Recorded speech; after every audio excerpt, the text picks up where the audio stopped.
Hi guys, ఈరోజైతే మా mummy daddy anniversary అనమాట. దానికైతే మా మమ్మీ డాడీకి తెలియకుండా మేమైతే చిన్నగా గిఫ్ట్ ప్లాన్ చేసాము. అదంతా కూడా నేను కమింగ్ వీడియోస్లో పోస్ట్ చేస్తాను. ఇదైతే ఇంట్లో ప్రిపేర్ చేసిన కేక్. ఇలాగైతే సింపుల్గా డెకరేషన్ అయితే చేసేసాము. ఇదంతా ఎలా చేసాము ఏంటి అన్నది కూడా నేనైతే ముందు ముందు వీడియోస్ అయితే పోస్ట్ చేస్తాను. ఇది జస్ట్ శాంపుల్ మాత్రమే అంటారు కదా. మేమైతే వాళ్ళిద్దరి కోసం ఒక గిఫ్ట్ కూడా కొన్నాము. ఆ గిఫ్ట్ అయితే వాళ్ళిద్దరికీ కూడా తెలియదు, ఎందుకంటే వాళ్ళు మార్నింగే బయటకు వెళ్ళారు ఒక చిన్న పని మీద.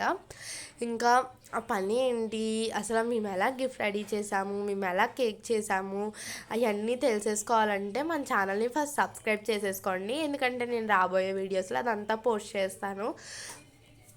మా మమ్మీ అయితే గిఫ్ట్ ఇప్పేస్తున్నారనమాట, మా డాడీ మమ్మీ కూడా. ఇంకా కేక్ కటింగ్ కూడా అయితే అయిపోయింది. ఇక్కడ అయితే గిఫ్ట్ ఇవ్వడానికి కష్టపడుతున్నారండి. అయితే మా మమ్మీ అయితే హెల్ప్ చేసాము. అయ్యే టీ కప్స్ ఏంటక్క అనుకుంటున్నారా, వాళ్ళైతే ఎక్కువ జ్యూసెస్, మజ్జిగ, లైక్ ఇది సమ్మర్ కదా అలాంటివి ఎక్కువ తాగుతారనమాట. ఇంకా అందుకనే వాళ్ళిద్దరి కోసం ఇలా బుక్ చేసాము.